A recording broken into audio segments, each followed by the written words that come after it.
Welcome back to 10 Minute Takes. I'm Hannah Gallacher. I'm the business manager at the Northumbria Health and Care Academy, and I'm joined today by Ali Bommel, who is the practice development midwife, and Angela Ayuk, who is the fetal wellbeing lead midwife. Is that right? That's right, yeah. Big titles. Thank you so much for coming today. This is a really exciting opportunity, I think, to tell everyone what you guys are doing with the resources at the Academy, because you've been like the early adopters of the resources at the Academy. You know, you were in straight away when we opened, like wanting to work with us and develop the training that you're doing. And I think it's gotten to the point now where it's really like come on to that stage where you're both really excited about it. Is that fair to say? Yeah, massively. I mean, Angela and I started doing the training together. I've been practice development midwife for a number of years, been at Northumbria for 6 years and done the emergency skills training. Yeah, is that prompt? Or so that's prompt, right, yeah, okay, so there's for prompt. that length of time. Yeah. We are really, really excited about this year's training. We've done a lot of work. With the facilities that you've got here, it's been able to absolutely push our training right out there. Set a scene for me. So you do prompt training, what's the acronym for prompt? Because I always have to... So it's the emergency skill drill training, right, and it's mandatory for midwives. It's all part of MMAP. And there's the fetal wellbeing training, isn't there? So those two education programs have been doing it. So what were they like before, before Academy BA? So we did scenarios. They weren't very real. We didn't do them in real time. We had quite big groups that were doing them. Whereas now, with the technology that we've got in here, we've got the immersive suite. Literally, it's when you walk in and they start the scenario, the walls come alive. Okay, so talk me through it. Like, what does it look like for your learner? So what's that for the learner, we had our first session last week. And they sat down and the home birth scene came up and everybody was, wow. So that's in the immersive suite, the 3 walls. Yeah, the 3 walls, but as soon as the lights come on the wall, it's like it becomes alive as a scenario that you're in a real place. You're in a real time. We use our mannequins that can bleed. She can fit, she can talk to you, she can deliver a baby. You can put the drugs into the points into our legs. And our training is changing so much this year where the midwives are having to draw up all the fake drugs. Actually put them into the sim-mom, run the fluids, use the equipment, the pumps, which you need to be able to use effectively for any emergency situation. Then the room can change into a birth centre, so when the woman gets transferred from the home environment into the birth centre, you're then in a birthing room. And isn't it our birthing room as well? Is it 360? So John actually went and... So he took the picture in one of our birthing rooms. But then you can put the CTGs on the walls and it's all by touch, and you can put the observations on, you can put guidelines on the wall. And on top of that, we're really trialling our Badgernet system, which is our documentation. So that is being done live, but you can see it on the wall as the midwife's typing into it. And that in turn, we've already had feedback after that first session that we're able to review those technical systems of, do we need to make changes? Are things being done correctly? But in a safer environment than actually someone's emergency. And it's the first time, so last year when we were delivering the training, you know, we weren't actually able to use Badgernet, which is the digital system. So it was really a brilliant opportunity to sort of train people on the system and you know, make sure they were aware of what they should be documenting and where they should be documenting it. And it's the first time we've incorporated the fetal monitoring into the scenarios as well. So it really brings that to life. So we were able to, you know, bring in the sounds if somebody's intermittently auscultating, so they can listen to those, make the decision about what the plan of care would be. We can actually see the CTG on the wall as well.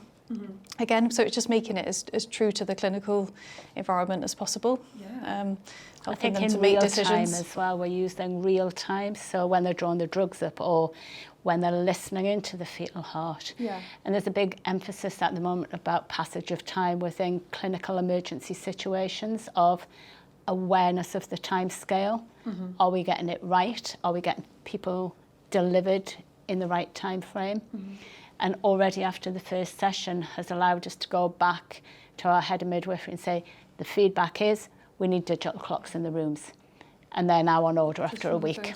And that's from so that's a massive patient safety and also effective use of time for the staff. So we worked with John quite closely, didn't we? So John, the technologist, again, in previous scenarios, you know, you would sort of say the time is now such and such, but in the room that we've got, whether you're in a home birth or whether you're in birthing centre, you can actually see the clock on the wall. And we've managed to design it in such a way, haven't we, that when the time passes, the clock represents that new time. So you're constantly aware of where you are, which is, you know, is a really important aspect of simulating a real life scenario, isn't it? And I think that the equipment that we're using as well, we've really stepped that up. We've really thought about it. And rather than just talking through maybe an examination that you're doing, that Angela is using in fetal monitoring, is actually listening into the fetal heart with a piece of equipment, but you can also touch it on the wall so you can get the sound that we've inputted into it. And then there's examination equipment that we've brought in for the prompt session where they're actually examining the doll, and it's quite real, that we've never had before. I mean, we've done one session and we're already said, right, we need to tweak this. We need to tweak that. So we've gone back to John to say, can we include this? Can we take this out?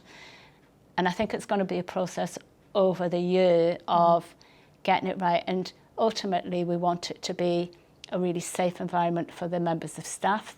It's you get no distractions in there from anything else that's going on.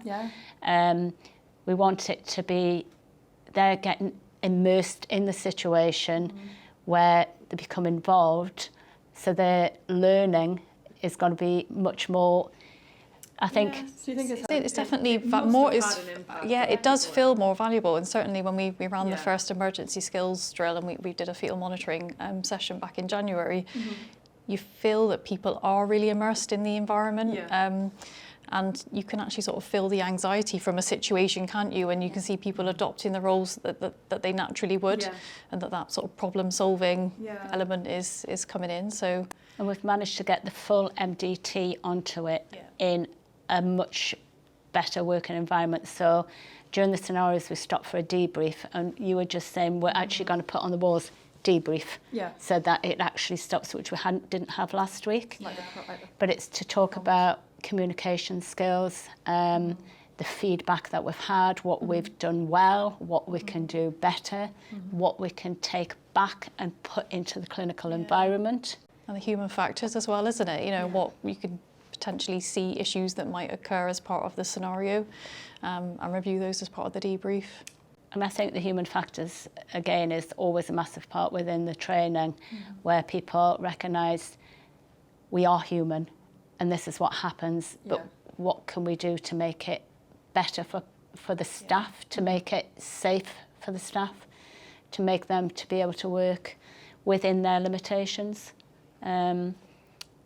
It's just changed the whole training, and really we are exciting very excited about it, aren't we? Exciting, isn't it? I mean, I'm partially retiring at the end of this week. At the end of this week? Nigel was just saying, you are not going to go full time. And I said, no, I'm far too interested in the training to be going anywhere. That's really interesting, isn't it? Do you think it's, I know obviously it has a huge impact on the learner. For me, sitting, you know, in a classroom to what you're doing in the immersive suite or something in between, there's no kind of comparison. But like you as a trainer or an educator, you seem like you've got almost like a bit of a... Well, I went on a regional meeting yesterday because our training is now, we're doing it regionally with the LMNS. So 2 years ago, we started to do the same scenarios throughout the North East region and Cumbria. So it's North East and Cumbria. And I went on a meeting yesterday, and I have to say I did have a bit of a boast about the fantastic facilities we've got in Northumbria. Yeah. But I'm going to, when we get things like the podcast that we're doing now and some pictures through, I want to get them to have a look at it and to hopefully enhance the regional training, to show them what can be done, where we've started at, and what could be out there for other people to use. So we're really interested in... We're really passionate about it, and I think it's really nice when we've had these ideas, and then you work with John, and because you don't really know what's possible until you start kind of discussing it, and literally the sky's the limit in that room, isn't it? Because you can go, there's so many things, you can just add different buttons to the wall, and we've added phones, haven't we? So you can put emergency calls out or call birthing centre. I mean, it's just brilliant. But with the fetal wellbeing training, this is the first time we've ever incorporated simulation as part of that training. So historically it's been sort of more classroom-based presentations and looking at case studies. But this year we're actually able to run real-life scenarios and, using fetal monitoring and recognising that sort of normal to abnormal and escalating. That as well. So we do physiology, which can be quite a boring subject when you're sitting in a classroom on a PowerPoint. So we're hoping in the future to get 3D physiology within the immersive room so people can actually stand and absorb what goes out. With VR headsets? Can be with potentially, VR I think we're still working on it. And see what. That's where you need John, isn't it? Yeah, but that's potentially where you could go. There's a lot more that we can be doing, and we've made a start, and now we just want to progress as we go along. And I think we'll find that out as we go along. And we've got to this point where we're really excited, but I think come 6 months' time, we're going to look at each other and go, what else can we do? Absolutely. So we're even looking at, on Friday, I'm running like an MDT session in the immersive suite. We're actually going to be running real life CTG cases, where hopefully we can run those CTGs in real time as a video and actually stop at certain points. You can annotate, you've got a whiteboard on the wall, but at the same time you're within a birthing centre environment with the sounds in that environment. So I'm hoping that will definitely add some value and really help the learning. So how are you measuring or evaluating what you're doing? So we have QR codes at the end of the session that people will be completing before they leave, so we can capture exactly where we're at. And our learning system from our learning development, which is Calidus now, they are now sending emails out for those that have been present on the day. So capture the feedback through the Calidus system. That'll be really exciting to see. And it's the real life situation, and I don't think anybody can actually imagine that until they're actually in the room. But I was saying, for people like different healthcares that want to train in there, like if you had a paramedic, to have the ambulance, have the roadside noises, have the different situations, the smells, everything else that can go in that room. It would just immerse the learner, and I think if the learner's immersed and comfortable and in a safe environment, they're going to learn so much more.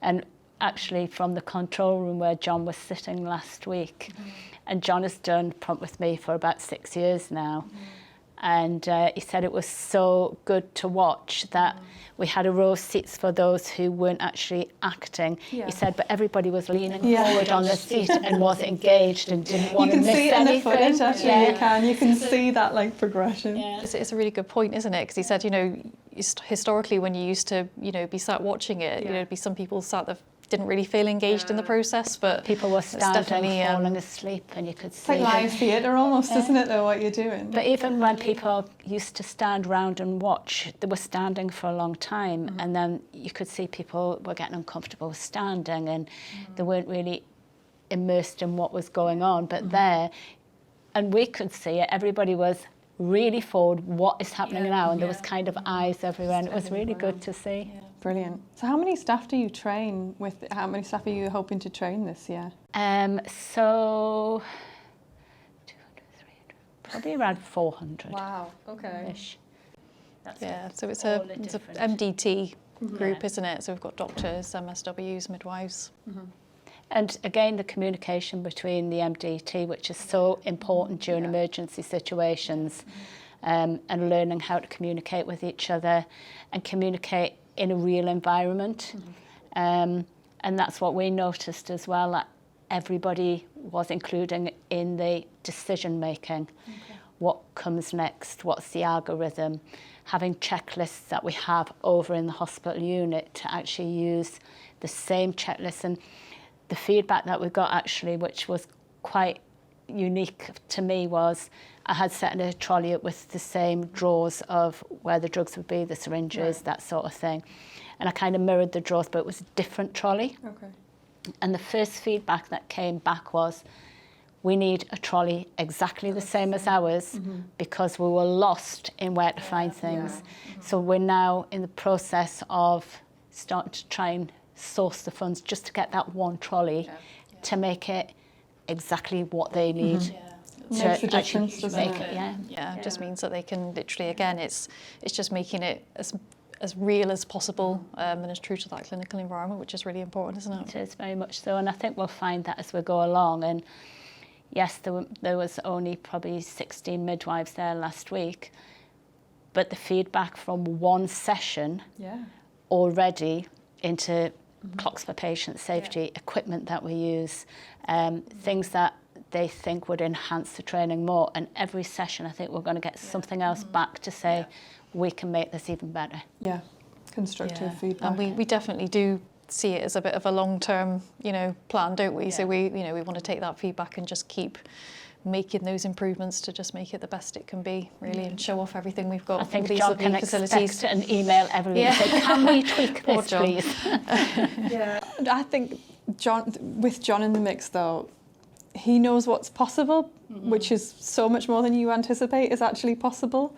When you say things like, oh, we need that debrief, he'll suggest, well, why don't you just have the debrief come up in the immersive suite and there's a pause. And I think we're expecting, if the funding goes through, a new mannequin doll that can do massively more. I mean, the one that we've got now can bleed, we can put the drugs into it.